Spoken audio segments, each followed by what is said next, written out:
What is up, people? EJ Stewart here, joined by Shamari Stewart, Kendall Stewart.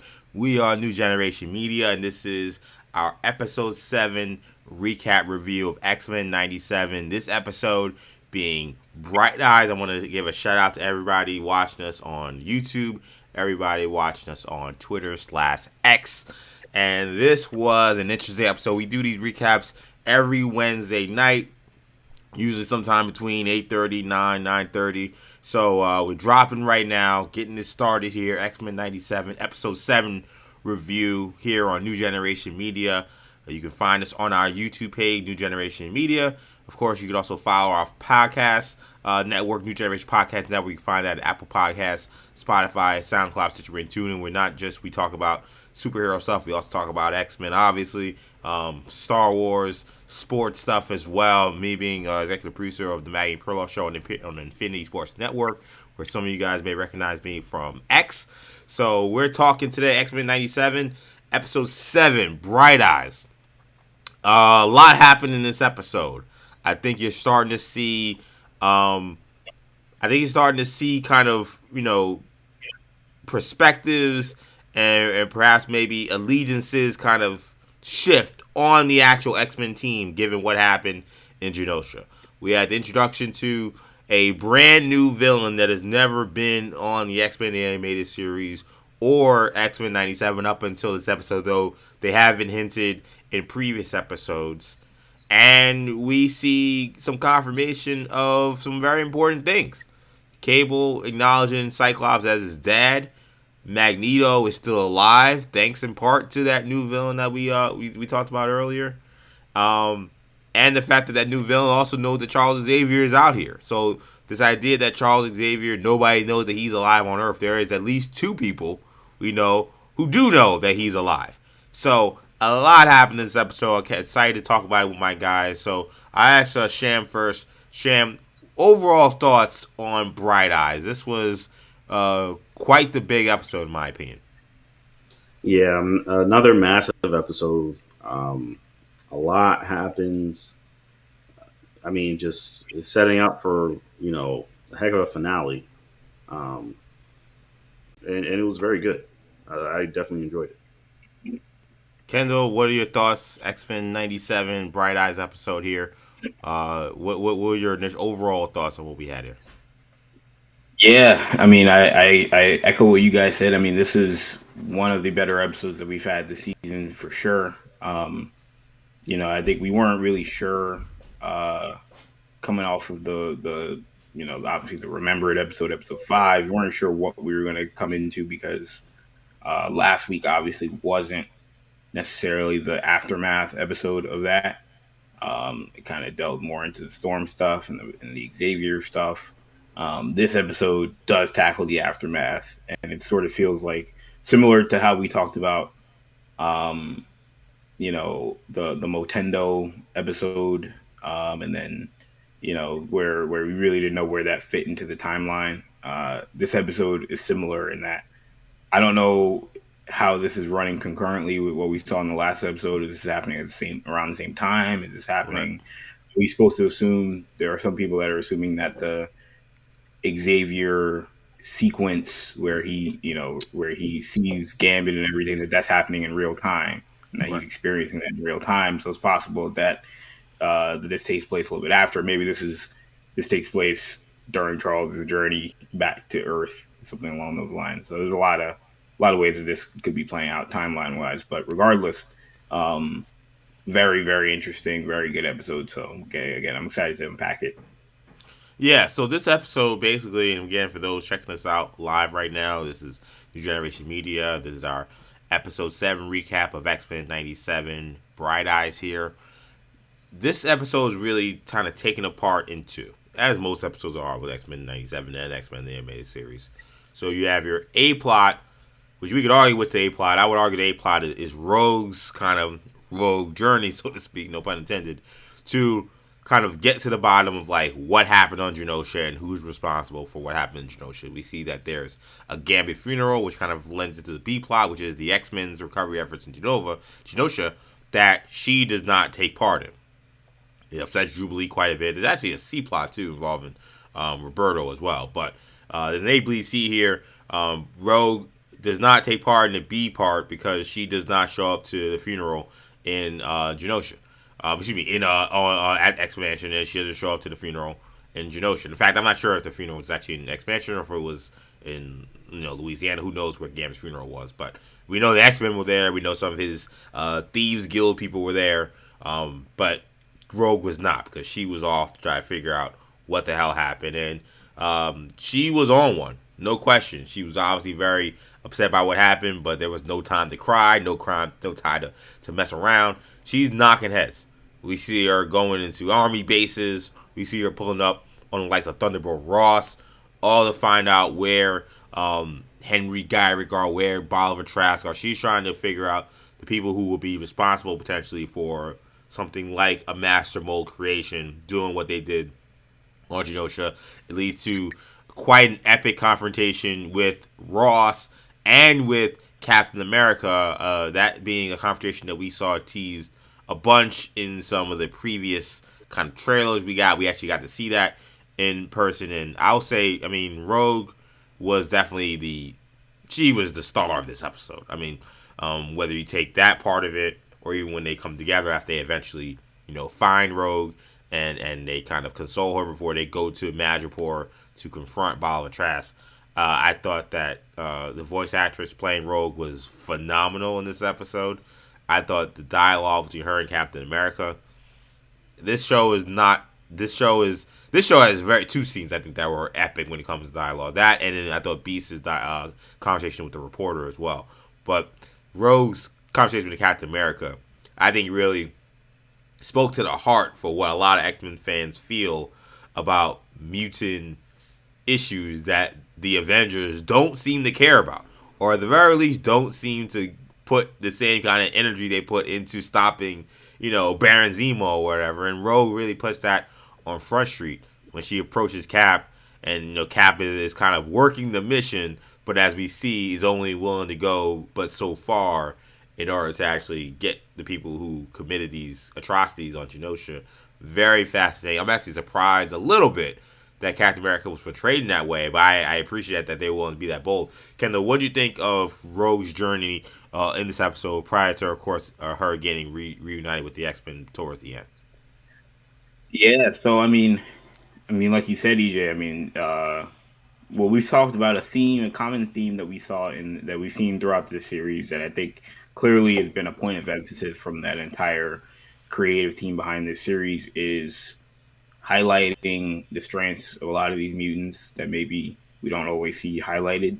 And this week's episode and that opening sequence really got a hint at some of the power that Rogue has, and that when she's kind of obviously a laid back sort of figure in this series, but when she really kind of cuts loose, we really get to see a much stronger version of that character. And they even sort of illustrated with Thunderbolt Ross, talking about this compound's built to hold the Hulk, we'll be fine, and then she breaks in like nothing. Yeah. So it's like, again, clearly they do a good job of highlighting her strength, her power. But like you said, yeah, I mean the cameo of Thunderbolt Ross that we didn't expect, the return of Captain America in this series, which we didn't expect. I think I honestly my one nitpick would probably be that I almost wish they didn't show that in any TV spots or any midseason trailers, because it would have been even more internet breaking if they had. But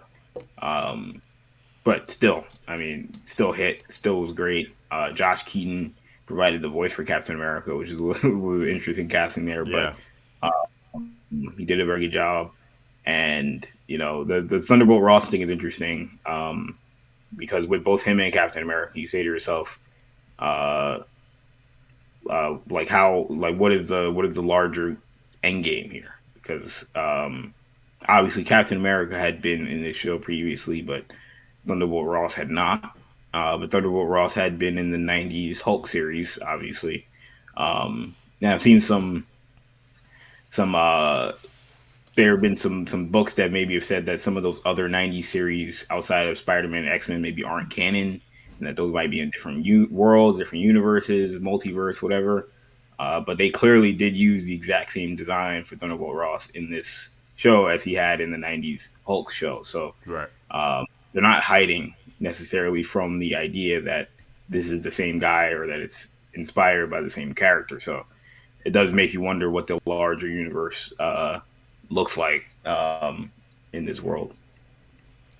Yeah, they did. You're right about that. They definitely didn't shy away from the thought that this was that Thunderbolt Ross, Kendall. Sham, what do you feel about Rogue's? First of all, I agree, Kendall. Like, you got to see Rogue.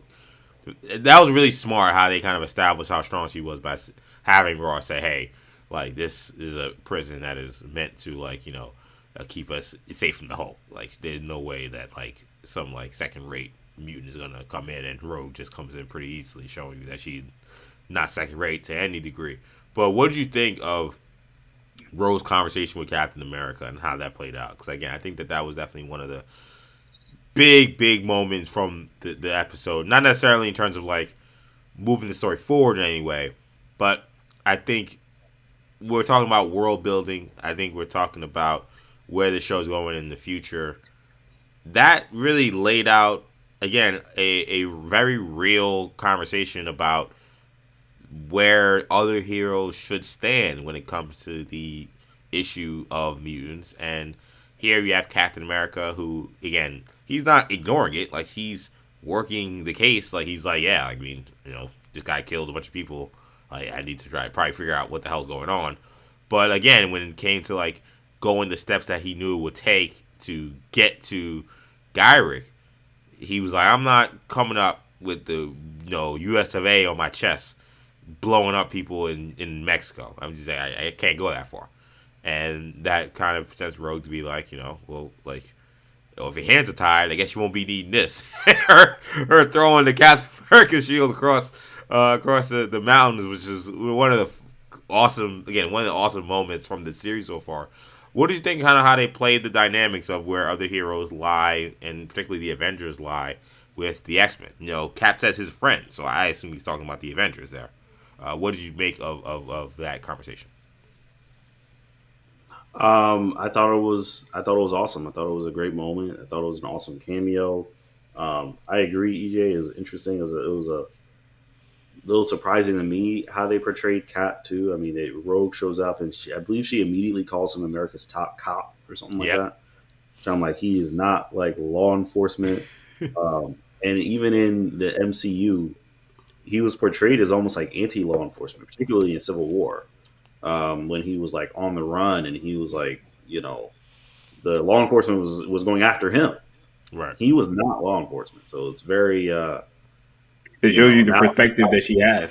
From her perspective, that's how she looks at him. yeah, exactly. So it's very interesting. It's a very interesting dichotomy. It does, Sham. Also, in terms of asking a question to you, it does present a question.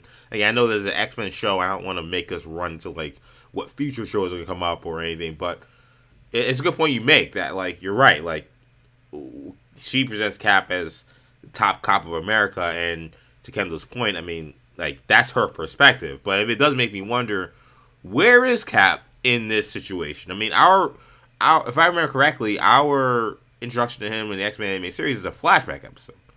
So we never see him in the 90s. Like, we see him fighting with Wolverine like World War II or whatever. So, like, is it possible that this is a Captain America who maybe just got taken out of ice not long ago? Is this Captain America that's working extremely closely with S.H.I.E.L.D. or maybe even the U.S. government? Like, we never got that far, but I thought it lent that question to itself as to, like, how far developed are we into Captain America in terms of, like, him being taken out of the ice and his relationship with the government? The fact that he says that I can't be wearing these colors, like, fighting people in Mexico and blowing up compounds, I mean, I would think the Cap that you're explaining maybe wouldn't have as much a problem with that, but he clearly did. Yeah, yeah, that's true. So yeah, that's something else to consider as well. We don't really know how long he's been out of ice in this universe. Um, so yeah, there's a lot of questions for sure, but with regards to that, but I like the question you posed as well with regards to where the Avengers stand um, as well, because that's a whole other. I mean, that's a whole other issue. Again, it's kind of something we that was introduced in Civil War, where you're just like, okay, when the nation wants to, or the UN, whoever wants to lock up all these people. It's like what they dealt with in Civil War with the Raft times a million.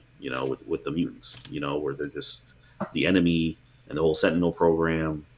And it's just, where are the Avengers um, on that? Like, where do they stand exactly? And it's not totally clear.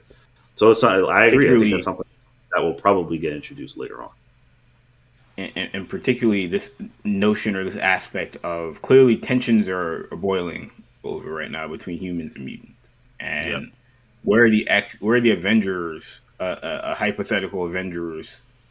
We don't know who's on that team, who's comprised of that, but where they stand in that, in where if those lines are drawn, does open up a possibility for an adaptation of Avengers AVX, of Avengers vs. X-Men, and for future seasons. I mean, and who knows, maybe even next season. I mean, I don't want to, jump the gun, but that feels like something that was definitely teased with this interaction. And what's interesting is Bo DeMayo. There was a gentleman on Twitter that pointed out that Black Panther had a very very brief cameo in the original series. I guess it must have been like one shot, one scene, something like that, and was like, oh well, I mean, I guess that means he's technically canon. I wonder if he may show up or something like that. And Bo DeMayo just responded like, "Isn't that funny?" or something like that. Essentially like hinting that this was today, so hinting at the idea that Black Panther is going to show up at some point. Again, we don't know if that's for a fact, but clearly something that's on his head. That he's trying to put it out to people. So, again, there's a lot of other Marvel characters, and that's something you mentioned earlier as well, EJ, about the idea that Black Panther could show up at some point. So, Yep. I think that's something that again, the larger conversation has to be had about like Avengers stand all this. Do the Avengers exist in the universe? Seems like the answer is yes. Um, so that's also something that's very interesting, especially considering we also had that scene with Scott, where the president is like, "Yeah, we're not really able to help you guys out. That's a mutant problem." Yep. Again, does that mean the Avengers kind of are being told to stand down, and not really involve themselves in this Genosha mess? Because that would explain all those questions we have. Oh, where are the X-Men when the Sentinels attack? And what? Blah, blah, blah. I mean, where are the Avengers when where all the Sentinels Yeah. attack? And so maybe that's mutant business on the as the official kind of line of talking. Yeah, I mean, and I think you make a good point, Kendall, about tensions rising. And I think those tensions rising aren't just mutants as a whole, which we learned that through the conversation with Beast and the reporter whose name I'm escaping right now, that there was this rioting, I guess, that's happening on Earth, or I guess in America, due to the mutant massacre on Genosha. But I think that there are tensions rising within the team. Cyclops, I think, continues to kind of struggle with, trying to work the bureaucracy that comes with dealing with the government. And, Val Cooper is nowhere to be found, we now know, since the attack. Not confirmed dead, not confirmed alive, just missing. Hey, you said Mystique? Yeah. Yeah, I mean, Yeah. that definitely feels like where this is headed, for sure. But Val Cooper, aka Mystique, Courtney Kendall, not nowhere to be found, and now he's dealing with the president directly. The president, not all that, not all that helpful. He's not a villain to mutants. He's not like an opponent against mutants, but if he's an ally, he's a very weak and very useless ally in this conversation. And then of course Beast has a conversation with a reporter. Actually, these when we talk about mutants, we talk about the X-Men. We all know the inspiration comes from the civil rights movement. Though there are so many other movements of disenfranchised peoples in America and in the world that have also you can apply to the mutant crisis that happens in the Marvel Cinematic, the Marvel universe. This episode, I felt like was like, let's make this connection to black people and the civil rights movement extremely clear. If there was some instances and some inspirations that clearly were taken from other places. I think a lot of what happens in Genosha, and I think Kendall maybe mentioned it, talked about the Pulse night shooting in Orlando. There have been a lot of things about the LGBT community and other things you could point to in terms of like, and I think Roberto's conversation also speaks to that as well.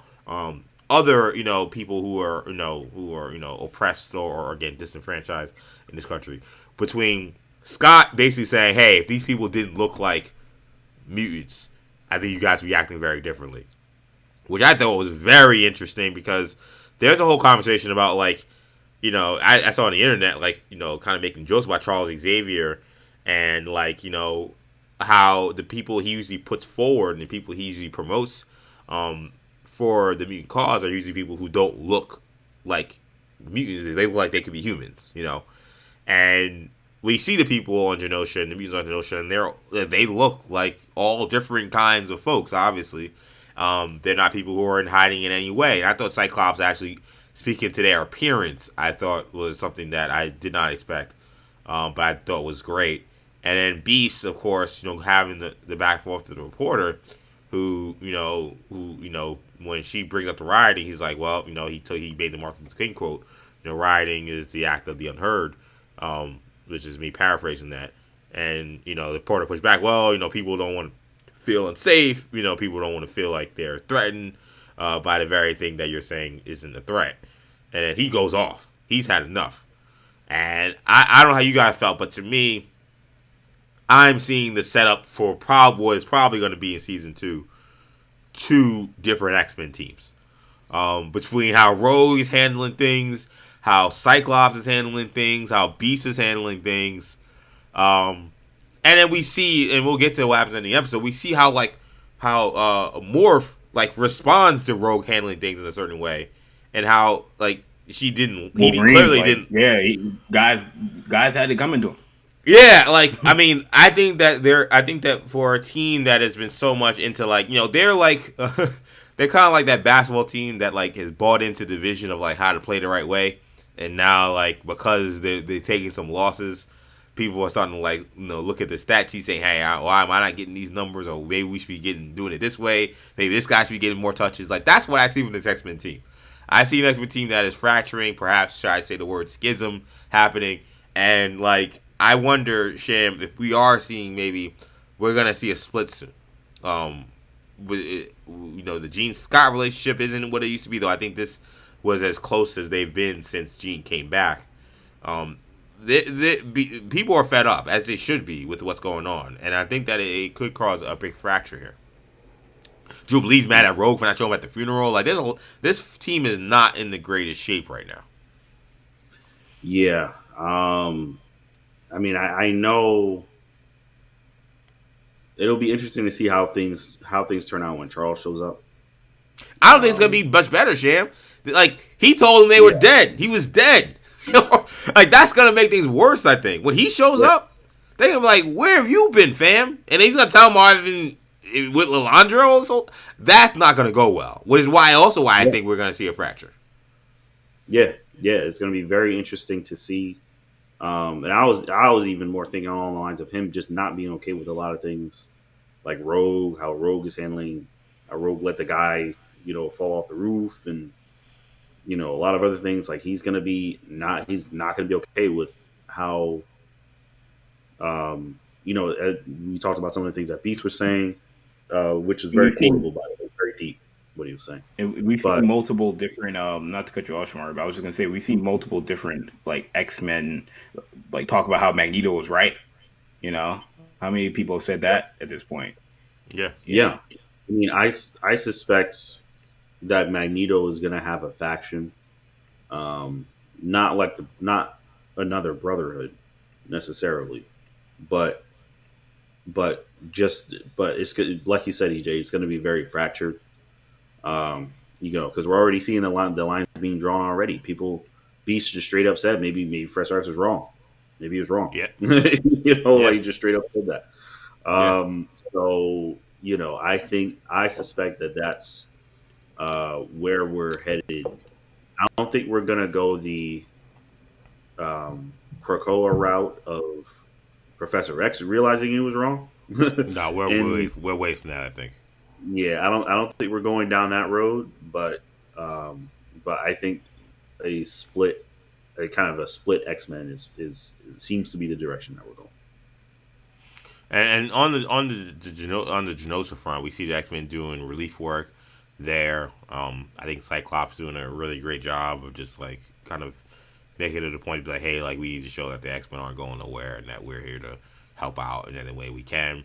Um, we're not talking about them punching things. We're not talking about them fighting people. We're talking about them just doing pure humanitarian work, which I think is important to kind of show like where the X Men stand with the mutant community. The mutant community, of course, very happy to see them there, but it's devastating. Jean like being able to like sense essentially like still sense the thoughts of people who died because they died so quickly and like it was some very very disturbing kind of things. She's like I'm seeing like futures that should have happened and or past that were being thought of in their last moments like all at once. I mean it's insane. But again, this show also does a really great job. Again, I talk about celebrating these characters' abilities in ways that like aren't just like very simple, like having Jean just move a rock across across an ocean or whatever. Like they do these very thoughtful ways in expressing their powers, and I thought that how they highlighted Jean in that moment was great.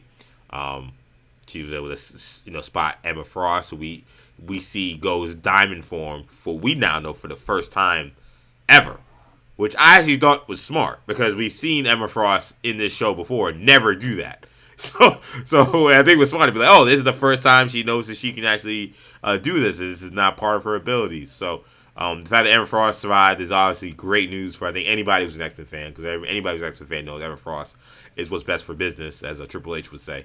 So so happy she survived. Very cool that this is the moment we see that she can now go diamond form. And even kind of the way I mean, obviously she just came from, she thought being dead. You can kind of see, okay, I can see where this turns, where she maybe eventually joins the X-Men and becomes a part of the team. So, I definitely, I dug that. But, man, I really do think that we're going to see a change on this team by the end of this. And I think we're going to see a whole different unit going in. So, continuing kind of the story, guys. We get a lot of things going on regarding at this humanitarian trip. They get a message from Bolivar Trask who was like, "Yo, man, like, this thing is crazy. Like, Sinister is wilding out. I don't know what's going on, but like, y'all need to get here because this is like not good. What's going on?" Meanwhile, Rogue is kind of starting to get some headway in her investigation of what's going on, and she's running into something that continues to keep coming up. It's an acronym called AZT. Oh, sorry, OZT. And she's asking questions about what is OZT, what is OZT. So that leads her to Mexico. That leads the X-Men to Madripoor. When she gets to Mexico, she encounters Gyrick, who's quote unquote locked up. But again, we see he's kind of just chilling in what looks like almost like a mansion. And her abilities to try to get information from him are thwarted when she tries to think about, tries to touch him to get his thoughts. When he tells her, "I'm not telling you anything about what's going on. I don't know where Trask is." She faces something she's never experienced regarding being unable to connect with him and actually being injured herself. The X-Men, of course, they find her, they save her, and they take her to Madripoor to go meet with Trask. And that leads to this big confrontation and some big reveals. So number one, we learn that Gyrick was getting help from Bastion. And Bastion was the guy that I guess was funding all this, which we'll talk about Bastion a lot probably for the rest of this episode recap. But he was getting help from Bastion. Bastion then kills him. So no more Gyrick for much longer. He's like, "Hey, thanks for the help." He's like, "Thanks for nothing." And then he's gone. But then we also go to Madripoor where they get to Trask. Again, OZT guys are the people that are like protecting Bolivar Trask, or in this case, he had knocked them out. He used gas, poisonous gas, to knock them out, so the X-Men come in, without having to fight a bunch of armed guards. And that leads to him revealing, hey, like, you guys, yes, like, Sinister's a problem, but there's a bigger problem that you guys have to deal with, and you should know about it. That leads to Rogue kind of enhancing the investigation in terms of the interrogation. Trask is ready to off himself. He's like, this is it. Like, I got nothing more to say, nothing more to do. And he seems to take great remorse in kind of how things went, which does say is an interesting move to have someone who has been hell bent on like creating robots to hunt down mutants here saying like I did not want something like that to ever happen and that to be on my ledger. We go to a whole different thing with Rogue though. So Rogue makes the decision once Trask says I have nothing more to say. Rogue says, well then I got nothing more to hear from you, and drops him off of what has to be a I don't know, 300 story building. I mean, just drops him, and he dies. By the way, well, I think that, and like maybe we could discuss this. Like there is a start, like maybe he was always a robot. I think when we think about the fact that Prime Sentinels were being introduced into this show now, Prime Sentinels essentially are like sleeper agents that get awakened whenever Bastion wants them to be awakened. I don't think this means that Trask is still alive. Trask was alive as a human. I don't think he is anymore. I think Rogue definitely killed that man or let him die or whatever you want to call it. But he dies or collapses onto the floor. It comes back up as a Prime Sentinel, and that leads us kind of to where we're kind of headed for the rest of the season. This Prime Sentinel is too much for the X-Men to handle. It takes Cable to come back from the future to actually stop him. So a lot going on there. Sham, what did you make kind of how that part of the show played out? The Gyrick part of it, the Trask part of it, and then our introduction to Prime Sentinels with Trask being confirmed as the first Prime Sentinel on Earth. Yeah, it was this part of the episode was definitely kind of the it was like the adventure part. They're trying to figure out what's going on. They're starting to get breadcrumbs and things like that. We are trying to figure out what's going on, kind of deciphering what's happening. I mean, if you had subtitles on, which I did, it identified Bastion immediately. So so that was yeah, that's why you're able to know during the conversation with Gyrick that it's Bastion, because it just say it's Bastion. Immediately it says Bastion. And it's like, oh, yep. Okay. But yeah, either way, you're still kind of putting the pieces together as the team is as well.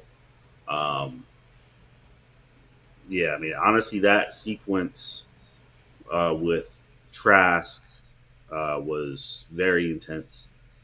Yeah,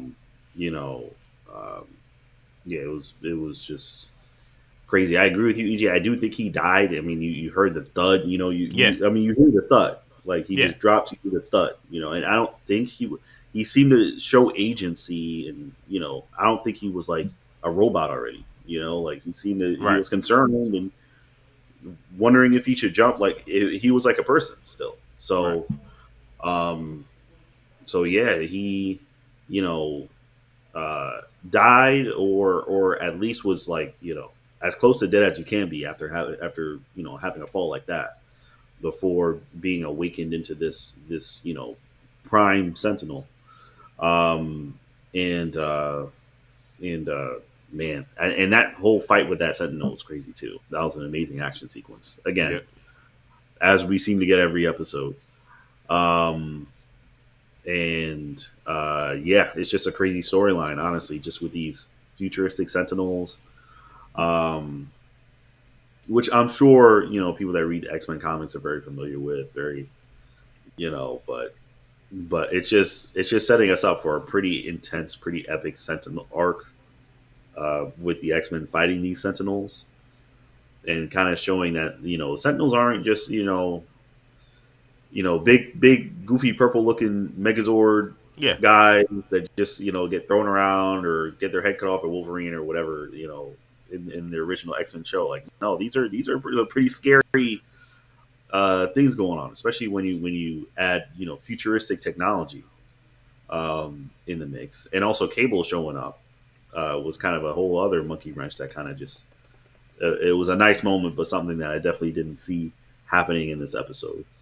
Um, and him kind of helping the team as well. I'm hoping he can continue to help them throughout this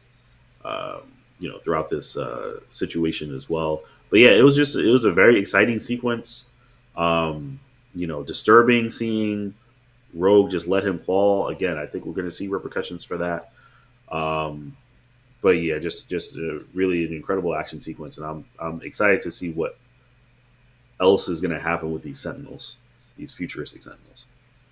Yeah, I mean, basically these Prime Sentinels from the comics created and kind of are part of the reason why we have the Days of Future Past, you know, future essentially because of these advanced Sentinels that are essentially human machine hybrids created using nanotech, and they are created by Bastion, who is kind of the ultimate version of that to some degree. Bastion, and we try to get into him a little bit. Bastion in the comics is essentially the melding of Master Mold and Nimrod, the ultimate future Sentinel, in human form. We can get into there's a lot of complicated things of why he's a human and how that happened, but he's basically the combination of them in human form. He doesn't know he's from the future or know that he's been made to be a combination of Nimrod and what's the name, but he comes into the current timeline, and his whole goal is to stop mutants and work through the government in order to do that. And he gets a lot of power in doing that, and he kind of kickstarts a lot of the issues regarding kind of the Prime Sentinels and moving us closer towards that Days of Future Past storyline. So he is a very, very high end X-Men villain for sure. He's on the newer end. He was created in the 90s, so some who are maybe used to seeing your Mr. Sinister, Magneto's of the world, of course. Matt Bastion's a little newer, but as big a threat as those men are. So he's the villain of this season. I mean, we even see with him and Mr. Sinister. Mr. Sinister is essentially taking orders from him. Now we know Mr. Sinister is the ultimate. He's the ultimate manipulator. He's the ultimate mastermind.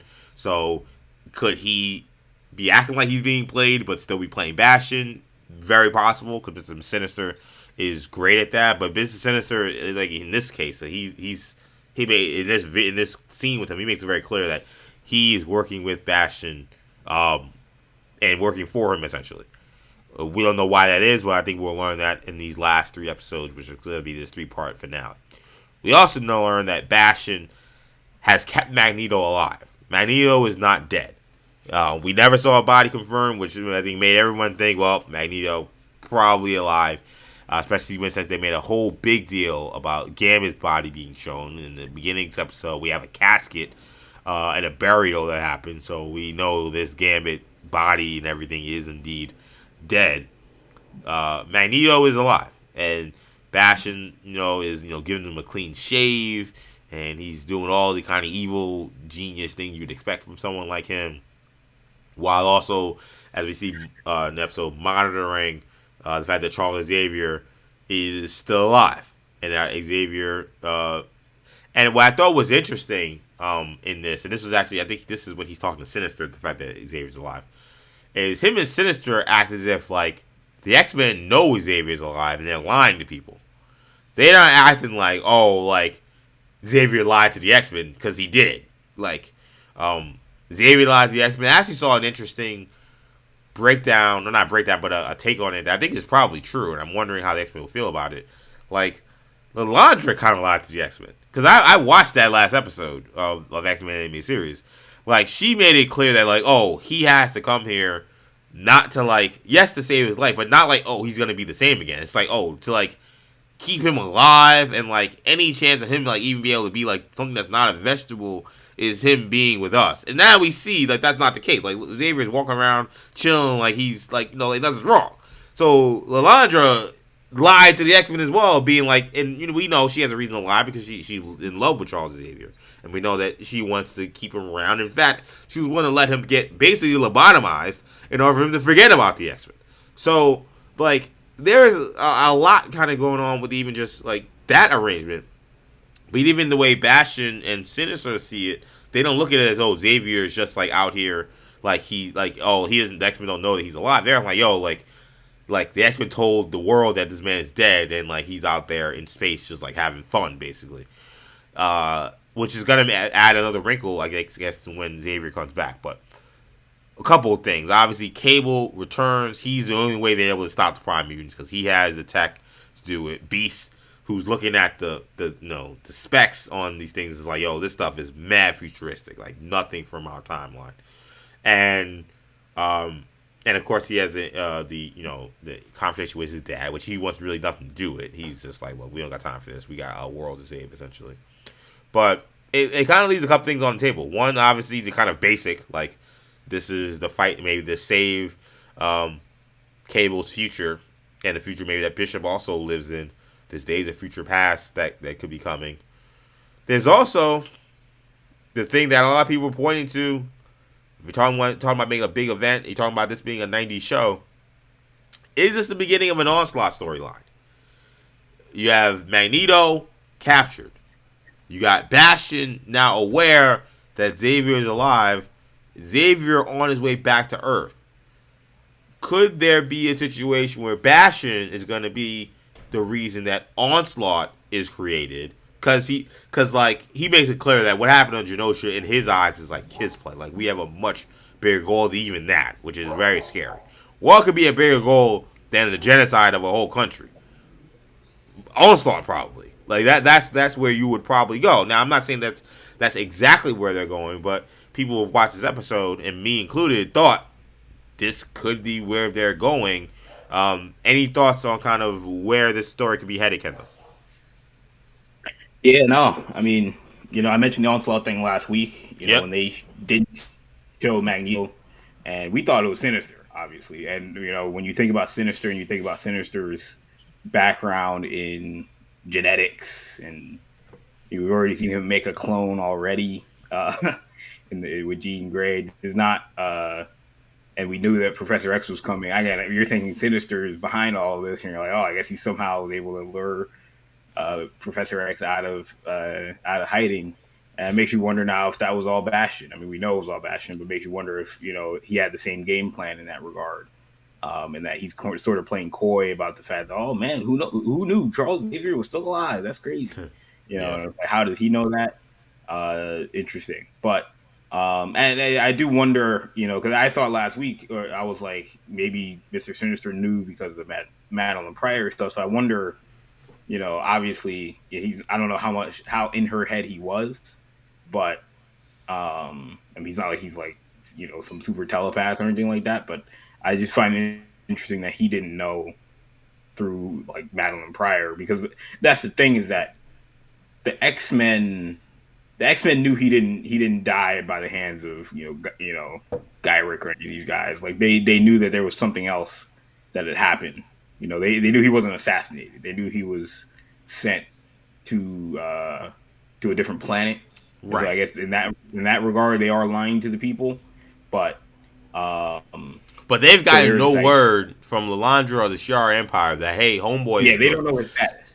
Right. So they're working on the idea that he's dead, or at the very least, he ain't coming back anytime soon. Right. Yeah, he may be alive, but he's not coming back because, like you said, he's in bad shape and whatever. But so that is definitely will be news to them when he comes back, especially so soon. But it'll be interesting to see, again, how much would, clearly Sinister didn't know a ton or really any of that. But man, you would talk about an introduction for Bastion. Again, did a excellent job. I mean, they cast Theo James as the voice for Bastion, and he's a solid actor. But he also voices a character in Castlevania, the animated series, that I think they probably they probably got him from that because it was kind of a random person to cast as your supervillain, unless you've seen him in something else that you thought was similar. And obviously, Castlevania being a popular animated series, it makes sense that they would go in that direction. But no, I mean, I think that was thought that was an excellent introduction for this villain. You mentioned EJ, the Bastion storyline. His storyline that he's was the centerpiece of was Operation Zero Tolerance.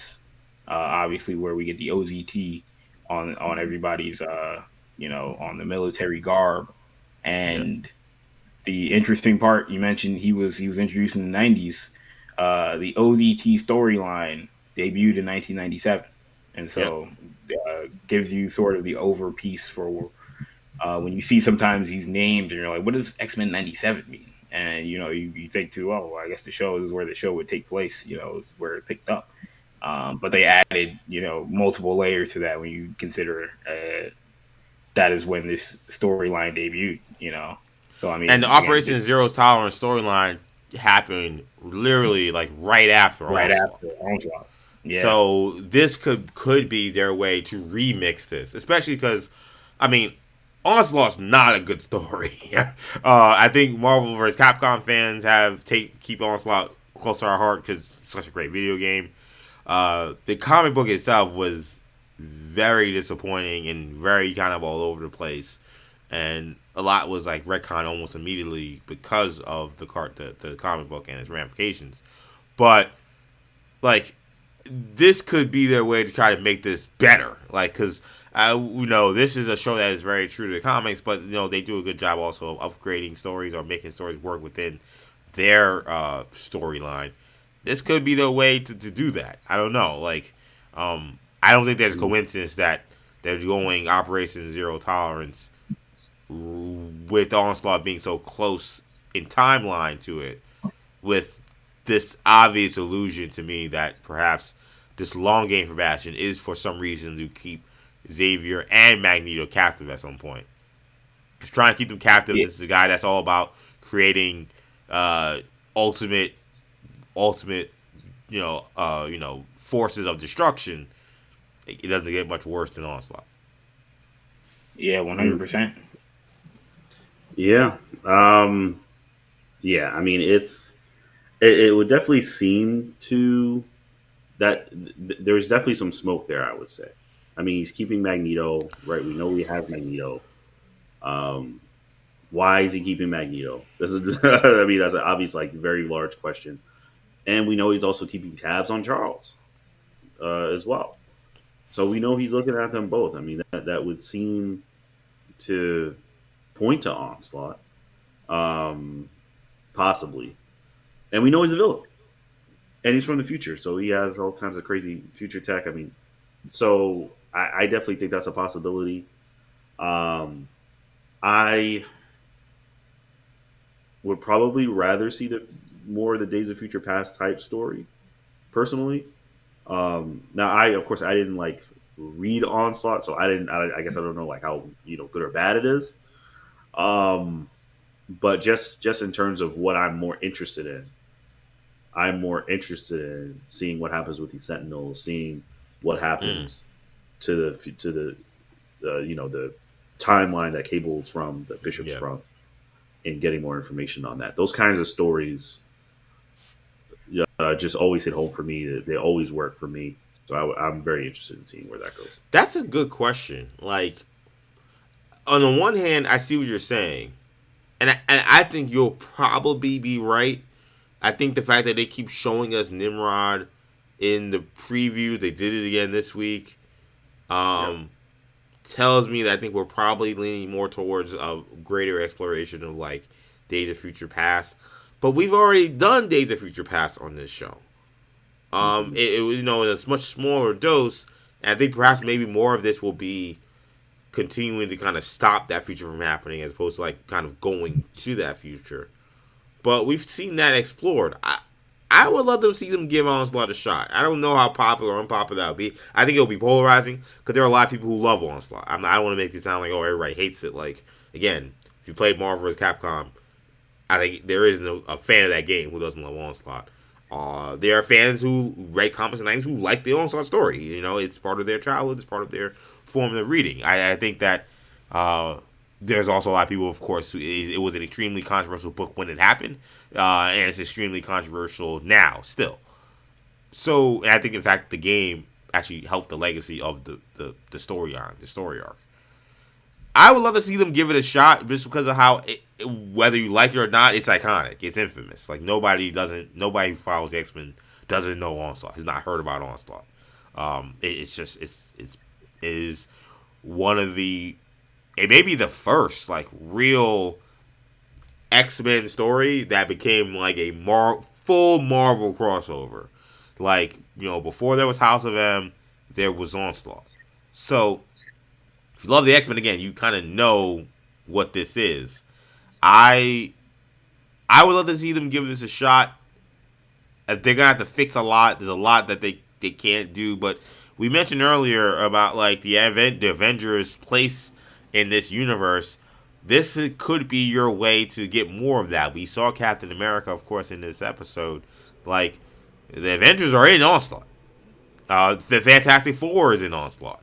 So like I think that the fact that we saw Cap, the fact that we have Charles coming back, the fact that Magneto's being held captive, the fact that Bash is involved, I would take I think Shamari's more right that it's more likely not going to be Onslaught, but I'm going to take the risk and say that that's what we're going to get because there's too many illusions in my opinion to that story for them to not do it at this point. And if you're doing a very 90s show, a very 90s storyline, there's not a more 90s storyline than Onslaught for the X-Men. Am I wrong, Kendall? No, yeah. I mean, I think it's definitely headed in that direction. Whenever we talk about these adaptations, you know, one, I mean, I don't necessarily take too much from what the comic did, not in terms of like the actual nuts and bolts, but it was more so in terms of how good or bad it was. Because obviously, as we know, every writer is different. A lot of these storylines have good concepts in them that struggle, and there's always room for these things to improve. And there's great storylines that can be improved upon in animation or in live action. So, I look at Teen Titans as a series that did a million different major DC and Teen Titans storylines, and some were better than others. They were all pretty much great, but like obviously Judas Contract's a legendary one that they did, and it was great on that show. But then you had Brother Blood, storylines that were arguably better than the Judas Contract stuff in that show. So it's like, obviously you don't want to go through and just pick the popular stuff and or the stuff that maybe was great because sometimes there's stuff in that stuff that wasn't great that if with some major tweaks could wind up being really good. So I think Onslaught as a concept is interesting. Whether or not it'll work or not, whether or not it fits what they're trying to do, it remains to be seen. But I think there's some stuff that makes sense there with his character, with that character. But there's just so many questions that you have in terms of timeline.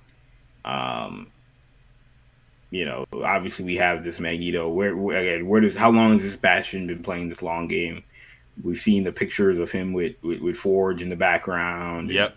And, we've seen hints of him, with the military and in the government, and the stuff that I remember I mentioned Bastion a couple weeks ago when we were talking about the idea that there was going to be a male, villain because the way Cable was mentioned, he, was lurking and, that it had been shown, people had pointed out that you could see him in the background and stuff at the time. So it was like, oh, well, maybe this is a foreshadowing to something, or, it could just be an Easter egg. Like there's so many shows where before they throw you off the scent, so to speak, with these little things, like Mephisto and WandaVision, obviously, is an example of that. But this one, obviously, the Mr. Sinister thing was a way of throwing you off the scent.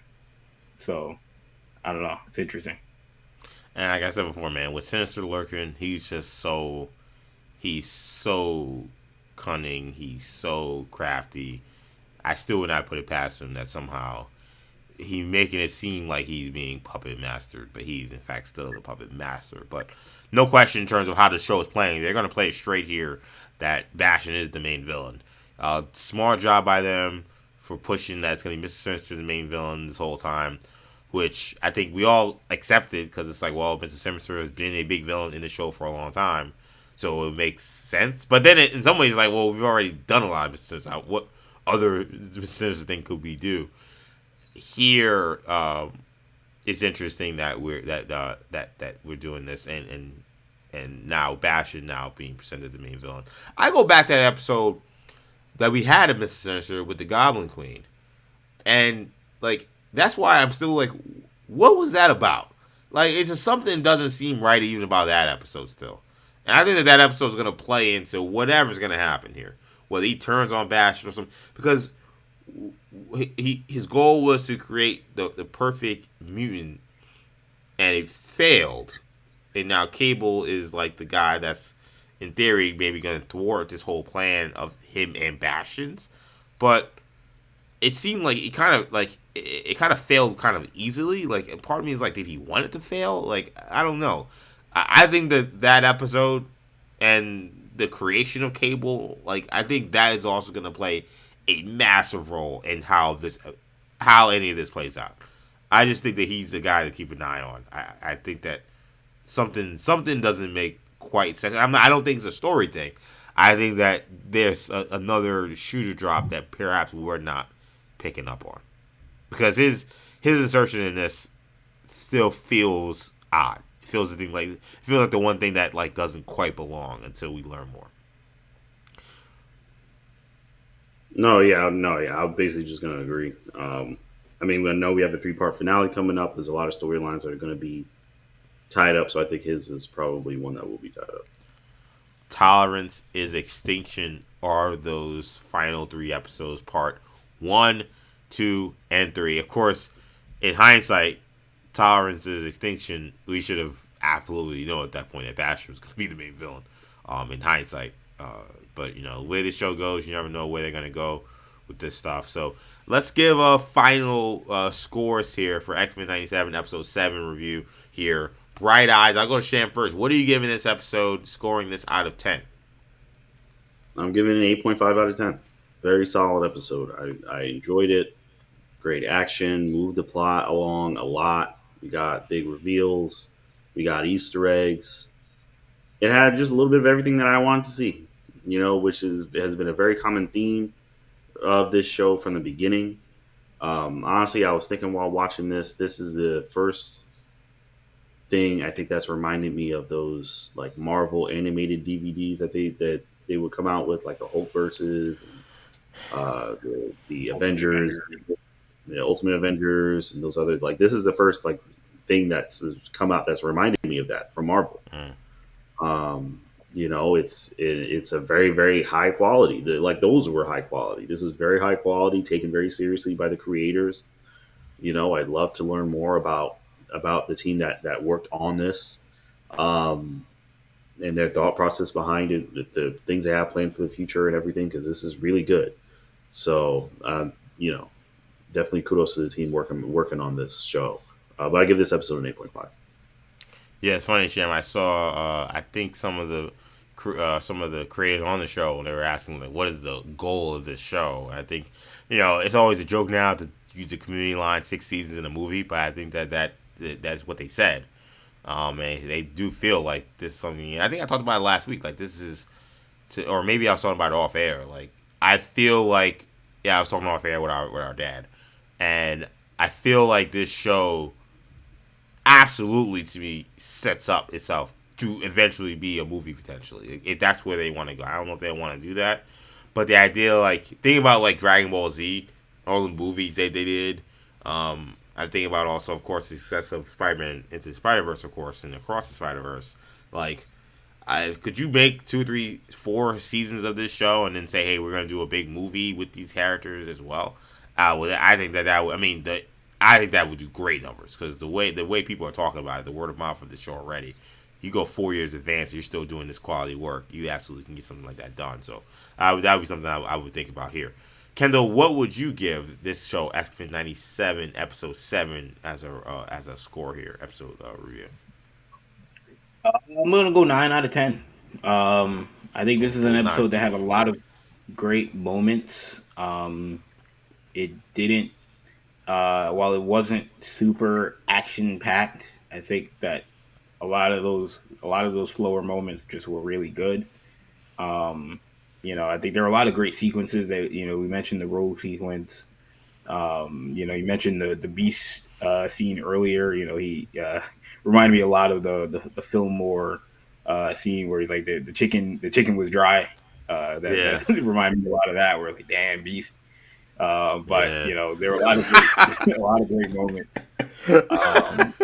with that in this series, and in this episode. I thought even the Cable's introduction, where the Trash Sentinel, is talking about the future, whatever is come to come, essentially the chickens come to roast. And right. Then the future shows up, and it is the thing that takes out the Sentinel, which is what I thought Yeah, was good, right? that was fire. Yeah. And so they've done a lot of really good things. And Bastion, I think, had an all-time great villain introduction. We'll see if he can live up to it, but just one that you feel like reminded me of like Omni Man, the Omni Mans of the world, and even on a smaller scale, like Icicle and Stargirl's introduction, like those kind of characters where the first scene you see them and you're like, oh man, I'm interested to see what this guy's about. And they did a really good job with that with Bastion. So again, just we'll see what happens. I mean, this is essentially a penultimate episode, obviously, because we have a 3-part finale at this point. So I'm very curious to see how this plays out, this finale, because now, I mean, we haven't seen Storm come in, we haven't seen Professor X come in the fold yet. What are they coming with? Is Professor X coming by himself? Is Storm coming by herself? We know Forge is in the mix. Forge apparently knows Bastion, so like, what is that going to look like? So again, there's so many questions, and there's so much more that we're going to find out. The way the show does it. There's so many layers that we're talking about now that that we're probably not even hitting. We're only hitting probably 25% of what we're gonna get. And by the way, shout out to we talk about mutants we may see or we could be coming. Shout out to the shot we saw of Quicksilver, which was that got me. It got me. I mean, I was like, what is he doing here? Yo, I was like, yo, and I was like, oh wait, that's more. But I was like, that's fire though. That and it's funny, man. Like I don't know why Andrea, my girlfriend, like she like kept walking in and out of the room. I was watching doing this in the back room because she was actually doing yoga in the living room. So every now and then she kept walking back and in for us, and she kept saying like, "I know this episode's good because you keep grinning." So every time I walk in here, something that's happening, and that was she walked in when I saw Captain America. She walked in the moments where you be grinning. She walked in when Captain America was there, and then she walked in when Quicksilver was Quicksilver. And I was like, this is freaking awesome. And again, the application of his powers as well makes you excited. I'm hopeful these characters that Morph has been, we get to see. Like, I want to see Psylocke. I want to see Colossus. I want to see Quicksilver. And the fact that we saw Quicksilver makes me want to see Scarlet Witch at some point too. Who is in this show, has been in this show in the past. This is in terms of the overall series dating back to the X-Men the animated series. But shout out to the glints we got at Pietro in this one because that was fire. We haven't had any reckoning. We mentioned how Gambit got like a whole funeral, and there was no reckoning about the fact that Magneto is presumed dead. I wonder. I would love to have them said something about that. I wonder if I would love to have them say like, yeah, like listen, Magneto. Like we don't really rock with him, so like we ain't giving him no funeral. I kind of wish there was a scene like that. Yeah, someone put out 40 and just keep it moving because I think it wasn't it Nightcrawler who kind of made the reference that hey, you didn't lose one man, you lost two. Yes, like he kind of understood the relationship that her and Magneto had. So no one else else did. Right. Right, Yeah. right, and nobody was on Genosha. That's fair. So that's a good point actually. So that's a very good point. I didn't think about that. So he saw that up close and personal. No one else did, and those I get the feeling that he was one of those guys. This is like when the coach that everybody hated gets fired. It's like look, man, like like when Giannis lost Adrian Griffin. Like I mean, look, I wish him well. I don't got much else to say. That's kind of how the X-Men treated Magneto's death. They were like, look, man, that wasn't my guy. That was Xavier's friend. That was he wasn't my friend. So we need a new coach. We'll figure that out.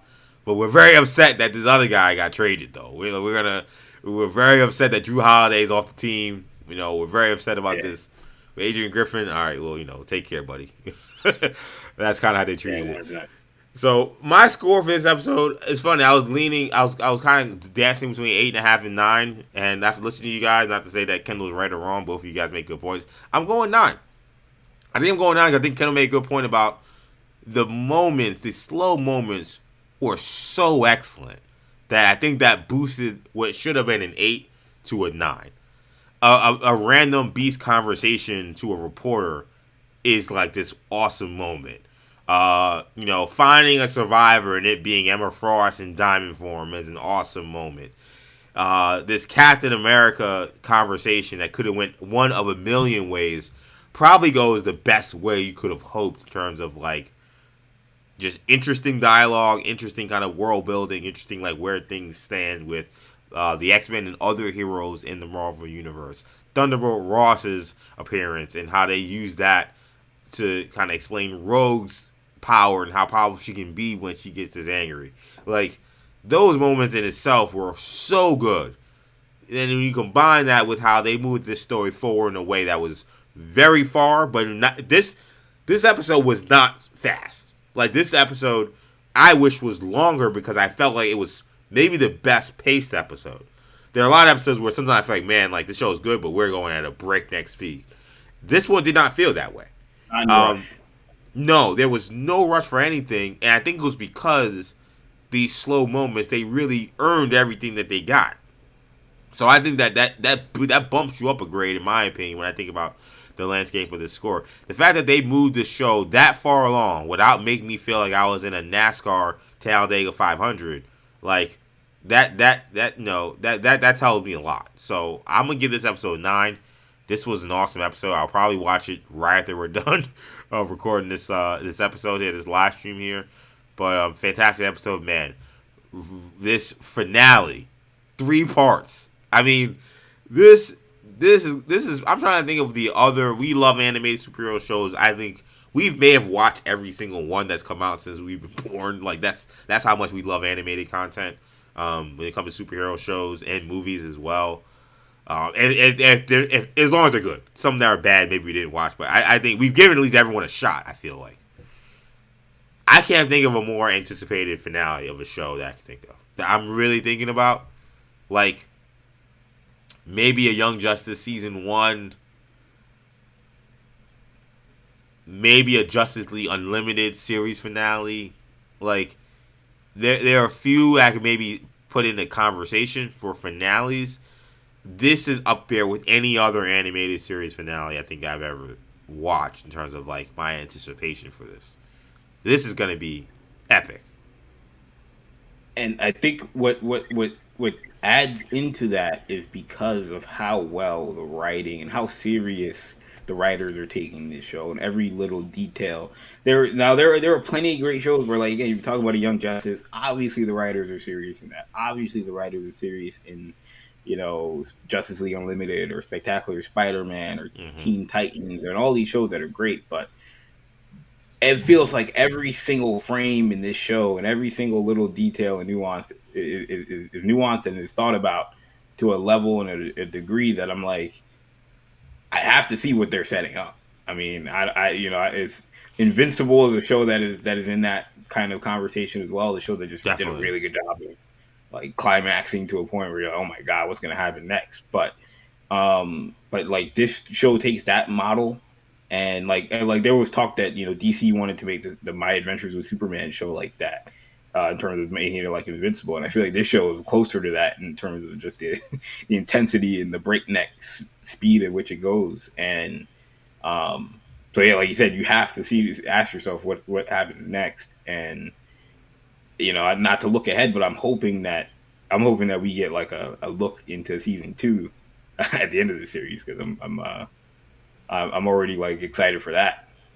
We know they're pretty far along in the creation of season 2, so I think they've as much as we lamented how long this took. I think the schedule and pacing that they're going at will allow this show to keep happening without a long break. Like the break we have between season 1 of What If and season 2, I don't think it's gonna happen. I think with this show will Right. end in 3 weeks, and I think that next year we'll have the next season of this show ready to go. So I think we're getting there, because I think we're gonna get a lot from what to expect for season 2. Stories already been done, it's already been drawn. I think a lot of it's already been voiced. Like they're way farther ahead than we are in terms of where we're watching. So a lot, man, to look forward to. This show, can't remember the last time Marvel did a thing that lived up to the hype this much. I think probably Endgame. Like like Marvel, in terms of Marvel Studios, anything that they've created, maybe I one. mean, No, No Way Home. I can't say WandaVision, because I think that WandaVision, as great as it was, and I think a lot of people look at that as probably that and Loki probably the best Disney Plus live action show. I think that we had these expectations for Pietro and Evan Pete. Like a lot of things didn't actually come through the way we wanted. White Vision. So like I think so far, and we'll see how the season ends, but so far this show has lived up to expectations in a way that I don't think anything that Marvel has done since Endgame. I don't know if you If you don't feel count Spider-Man as a Sony property. No Way Home. Spider-Man be the only thing in the same conversation, and we could argue that Marvel had to do that. They were basically pinned down and made to make that movie. That's what at least that's how it sounds based on some of the proof we've had since. Though who knows why that is. So, this is a great show, man. It's been fun doing this. It's probably one of our longest recaps. Not necessarily because the most happened. I just think because in some ways maybe the most interesting stuff happened in this episode. So I want to thank you guys so much for checking us out. As you check us out every week, we'll be back next week. Another episode recap. That'll be episode 8, part 1 of the 3-part finale that X-Men 97 will be doing. So I want to thank you guys again for checking us out. Again, this is New Generation Media. You can follow us, of course, on the New Generation Media YouTube channel. Also, be able to check us out on Twitter, New Generation Pod. Follow me on Twitter, EJ_Stewart, Instagram, Max and EJ. Shamari's on Instagram and Snapchat, MCSham22. Kendall's on Twitter, New Gen Ken. And also be sure to check us out on our podcast network, New Generation Podcast Network. You could subscribe to the channel. You get Hero Talk. We do Sports Talk. We got a Star Wars. Shamari wearing a Star Wars shirt there. Imperial Broadcast. All our podcasts there you can find wherever you get your podcasts, including Spotify, SoundCloud, Stitcher, Apple Podcasts, and TuneIn. Again, New Generation Podcast Network is where you'll find that. I want to thank you guys again for checking us out. Shout out to everybody watching us on YouTube. Shout out to everybody watching us on X/Twitter. We'll be back next week with another episode recap. For Shamari, for Kendall, I'm EJ. Take it easy, guys. Peace.